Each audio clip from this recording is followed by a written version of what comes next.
What goes around comes around. There's no higher professional honor than to be recognized by your peers. As I join 55 previous Award of Honor winners. My late grandfather, Luther B.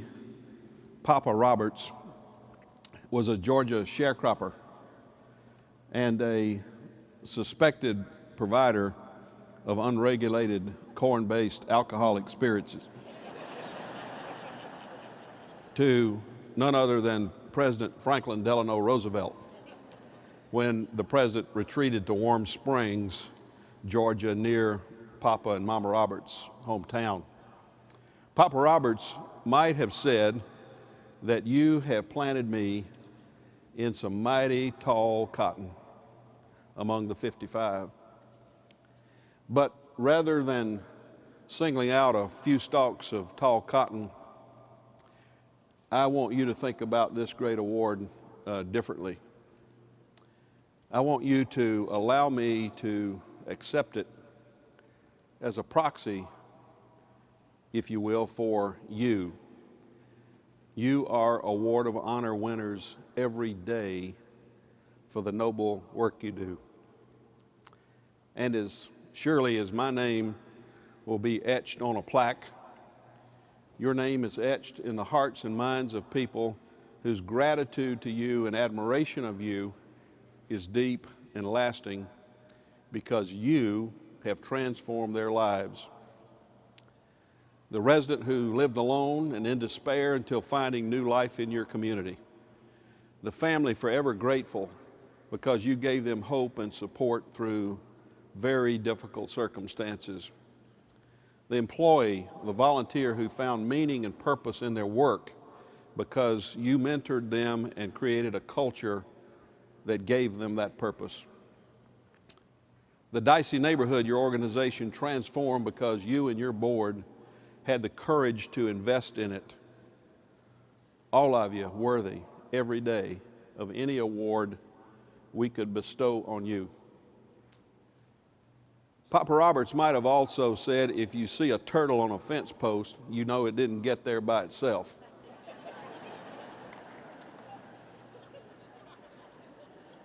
Or as often as I think of success that has been attributed to me, I often say to myself, even a blind pig finds acorns sometime. Yes, we all have our mentors, people who helped us get on that fence post. Mine were parents who saw to it that I had an opportunity in the midst of their own struggles.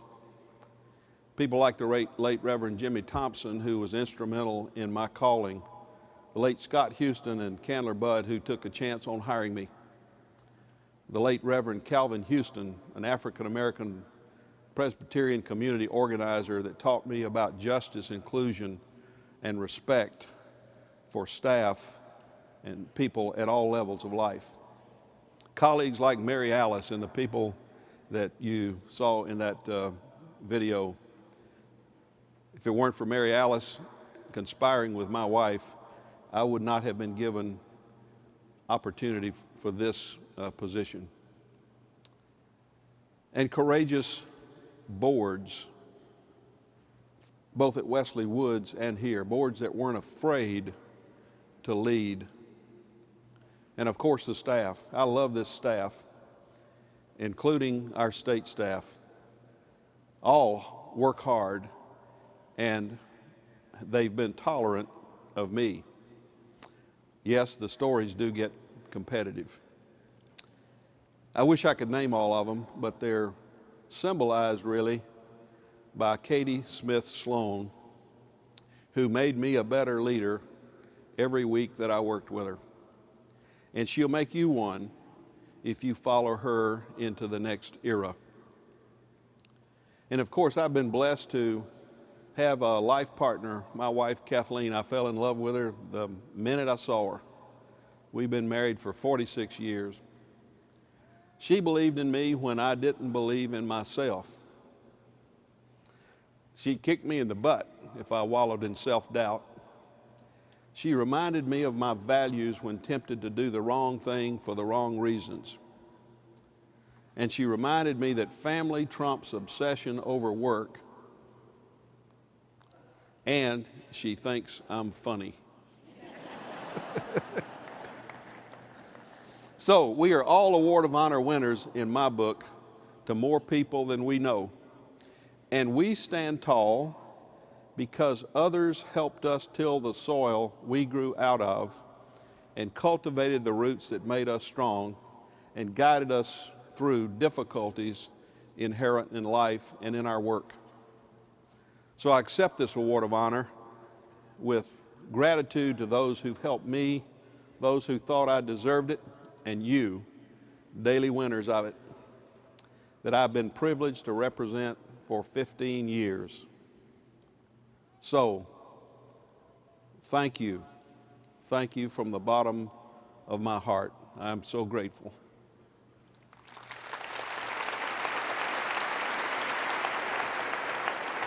Thank you. Thank you. Thank you.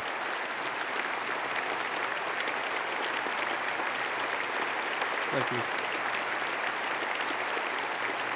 Thank you.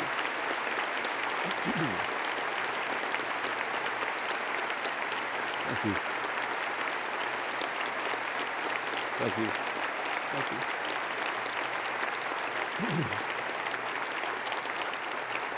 Thank you. Thank you. But it ain't over. You got to listen to my speech now. This is my last shot at you into the thousands. It's hard to say goodbye. You know that. You work with people who have to say goodbye to life every day. I dreaded doing it. I dreaded telling our staff and our board that my time had come. But there does come a time. I initially said it's time to retire, but this meeting and the introduction of the concept of a life plan and listening to Dr. Gawande yesterday, my life plan is just changing. The hard reality, though, is that my career, my plan as I've enjoyed it for two great organizations, Wesley Woods and Leading Age, is over. So the life plan changes. It's not a tragic change or a tragic goodbye.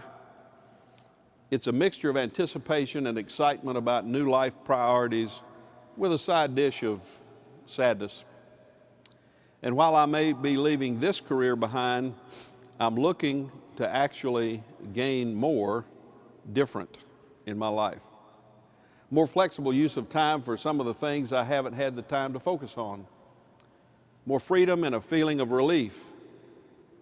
When Katie was selected and we left the board meeting in Chicago and I got home, Kathleen said, "How was it?"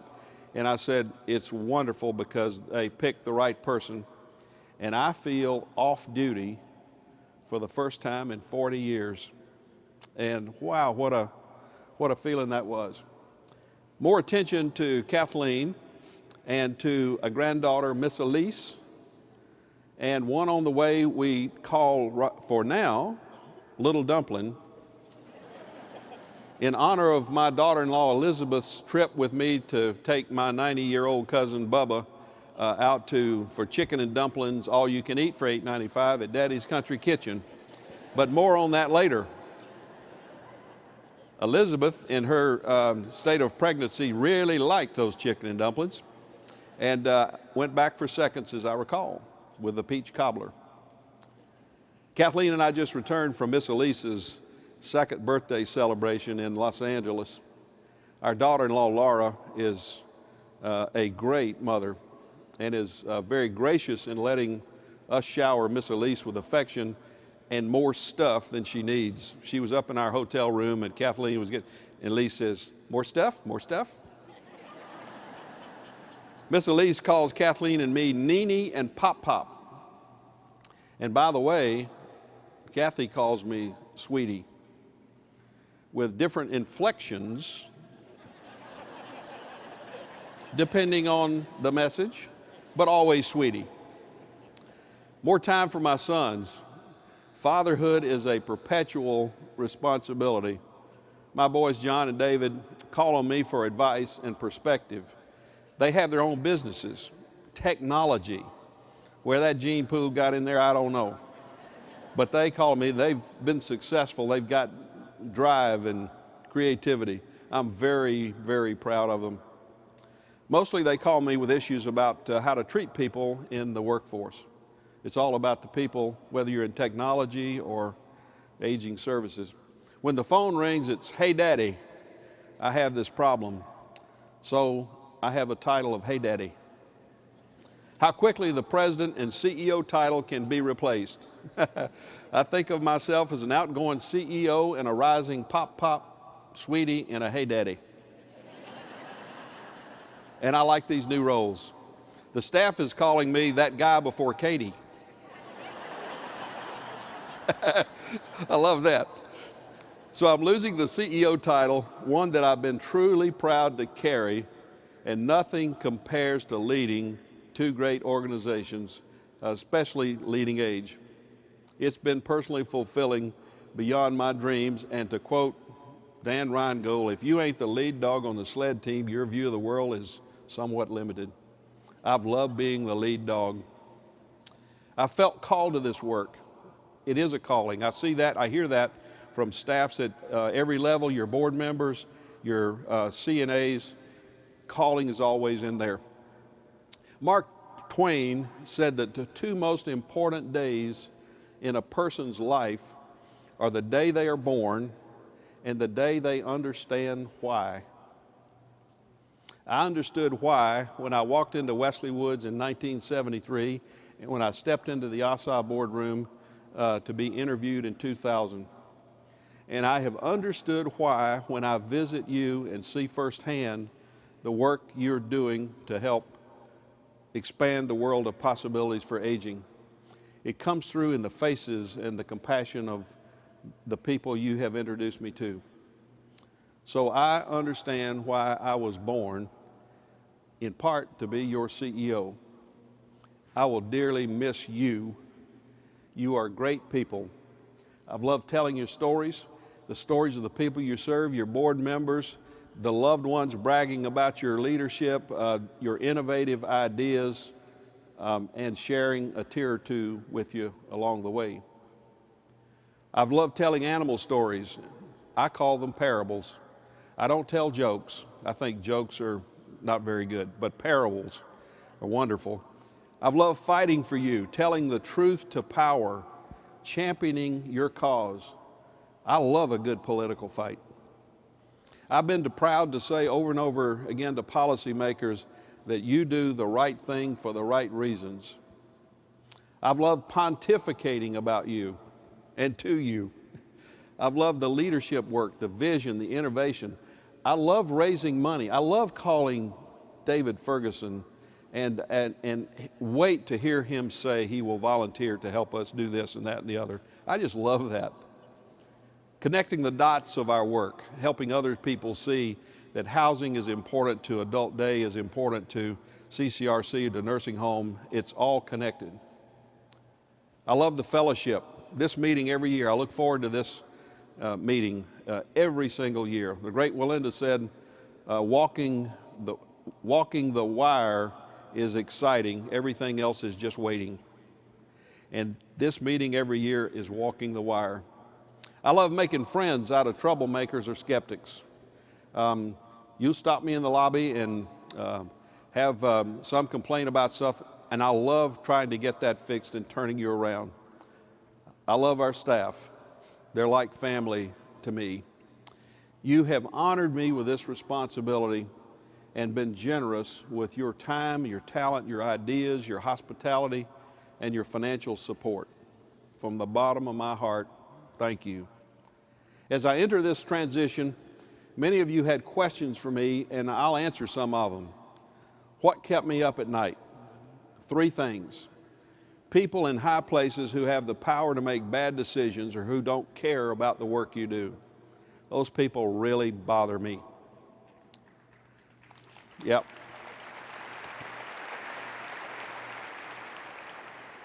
How to help you do better is the second one. How to creatively go about that and watch our staff try to make that happen. And how to get you to change faster in this fast-moving environment. Another question I ask, what am I the most proud of? Expanding the association's horizon and taking on the big issues faced by an aging society. Ageism, leadership development, finance, technology, new ways of doing things. Yes, you have been willing to take on the big issues. And when it came to responding in a crisis to events like Katrina, you didn't miss a beat in responding. A true leadership organization and a true leadership agenda. They don't call us leading age for nothing. I'm asked why now? Because there always comes a time, and usually we know it. Sometimes we deny it for a while, but we know it. For me, it's the opportunity for my successor to have the same opportunity to craft a relationship with a new White House and a Congress as I had the opportunity to do with 2 presidents and 8 Congresses. And also, I want more pop, pop, sweetie, and hey, daddy time now. Those are my calling. Do I have any regrets? None, absolutely none. People ask, what advice would you leave us? And here are a few things that I've picked up along the way. First one, serve boldly. Push beyond your walls and your comfort zones. Lead confidently. Jim Collins said leadership matters, and it's a matter of conscious choice. If you don't lead, you may not well like where others lead you. Keep up, or you will become obsolete. Change faster, or you'll become irrelevant. Collaborate, don't compete. You got to partner with each other, your business friends, and yes, even with government. It's called the power of community. Remember the main thing. A board member at Wesley Woods once told me, remember that the main thing is the main thing. Keep your eye on the big picture and your feet on the ground. Create more fun. The neurosciences tell us the fastest distance between people is laughter. Otherwise, you run the risk of becoming cynical and surly, because it can happen in the work that we do in the climate we're in. This is serious work. We better have fun doing it. Advocate louder. If you don't, somebody else will, and we already know we don't like that result. Don't forget where you came from, as my mother used to say. You have values. Don't compromise them. The Bible says we must be in the world, but not of it. Remember the little people. Our work is not to benefit stakeholders, stockholders, ideologues, special interests, none of that. We're here for the public good and to meet the basic needs of our society that will be increasingly difficult to do. To make the lives of all of us little people better, because you know, we're all little people. Even the high and mighty are brought low in the face of dementia and the pressures of becoming older and more vulnerable. Pray for each other. Your missions, the leadership, including the new leadership of leading age and the leadership of our country. God knows our leadership of this country needs praying for. And finally, take time to rest and renew. My late mother-in-law, Dot, shared with a quote with me many years ago by Victor Hugo. Have courage for the great sorrows and patience for the small ones. And when you have laboriously accomplished your daily task, go to sleep in peace. God is awake. No, our problems are not on our shoulders alone. Back to the titles. What should you call me now? My nearly 90-year-old cousin Bubba, who I dearly love, lost his wife Rachel recently. I call him regularly, check on him. We update each other on our families, and I occasionally ask his advice, which he freely gives. When I'm in town, I like to have lunch at Daddy's Country Kitchen on Wednesday, the place I told you about a few minutes ago. So my new title isn't an emeritus or a past president or an encore or a consultant or a has-been. No. My new title for you is Bubba.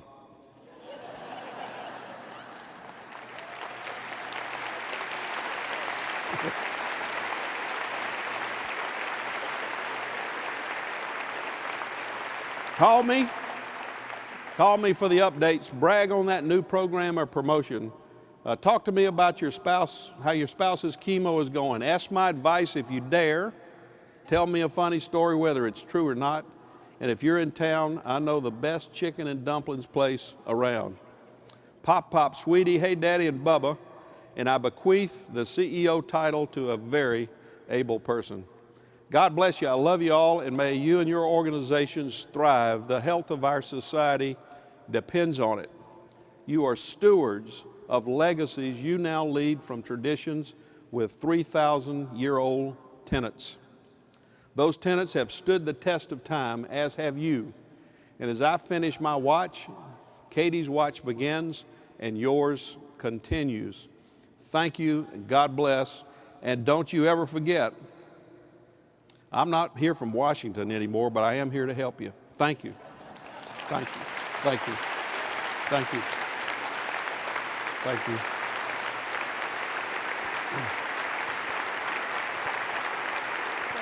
What?